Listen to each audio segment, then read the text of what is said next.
Welcome back to Adventures of an Ordinary Life. Today we're exploring a topic that can feel simple in theory, but surprisingly hard in practice: self compassion. You might be kind, patient, and understanding with other people, but when it comes to yourself, the voice in your head becomes harsh, impatient, even cruel. If you've ever thought, I'm so stupid, I always mess things up, I don't deserve kindness until I become better, this episode is gently but very clearly for you. Let's try a simple thought experiment. Imagine your closest friend comes to you and says, I messed up at work today. I made a mistake in front of everyone. I feel so stupid. What would you say to them?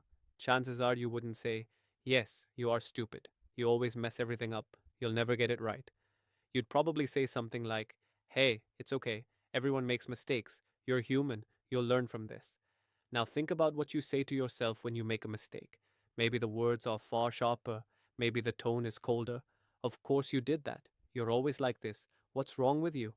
Same situation, different person, completely different response. You know how to be kind, compassionate, and understanding. You just don't often offer it to the one person who hears your voice all day, you. Self compassion is often misunderstood. Some people think it means making excuses for yourself, avoiding responsibility, being lazy or soft. But that's not self compassion.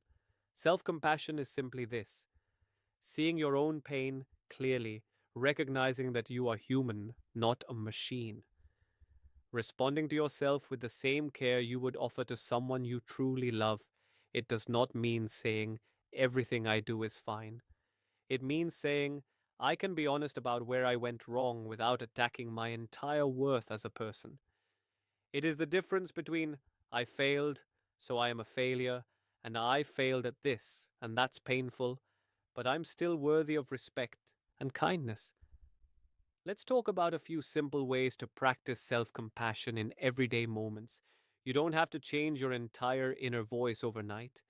You can start with small shifts. When you catch yourself thinking, I always mess things up, or I'll never get this right, try gently adding two words: I'm learning. For example, I'm so bad at this. I'm not good at this yet. I'm learning. I failed again. I failed this time and I'm learning what doesn't work. It might feel fake at first, but you're not lying to yourself. You are literally in the process of learning how to live, work, love, and grow. No one is born with all the skills. You are allowed to be in progress instead of jumping straight to, I'm useless, I'm dramatic, I'm too sensitive. Practice simply naming what you feel. For example, right now, I feel embarrassed. I feel overwhelmed. I feel disappointed in myself. I feel ignored. You're not saying whether it's right or wrong, you're just acknowledging it. This is an act of compassion. It's like telling yourself, I see you, I hear what you're feeling. And just like with others, being seen is the first step to healing. Let's do a short, simple exercise together. If you can, close your eyes for a moment. If you're driving or busy, you can just listen and imagine. Think about something recent that you're not proud of. Maybe you snapped at someone, missed a deadline, broke a promise to yourself, avoided something important. Notice what your inner voice says about it. Is it harsh, cruel, hopeless? Now imagine someone you care about made the exact same mistake and came to you feeling guilty or ashamed. What would you want them to know? Maybe you'd say, you're not a bad person. You made a mistake. You can try again. I still care about you. Take one sentence from that and offer it to yourself quietly inside your mind. You might say, I am not a bad person. I made a mistake. Or, I deserve another chance. Or simply, I'm having a hard time, but I'm trying.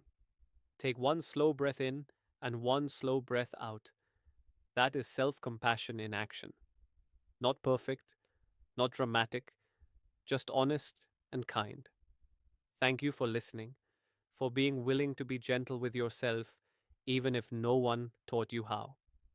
If this episode gave you a softer way to see your own heart, follow the podcast and share it with someone who is always hard on themselves but incredibly kind to everyone else. In our next episode, we'll talk about comparison and envy and how to find your own pace in a world that constantly shows you other people's highlight reels. Until then, may you speak to yourself like someone you're learning to love.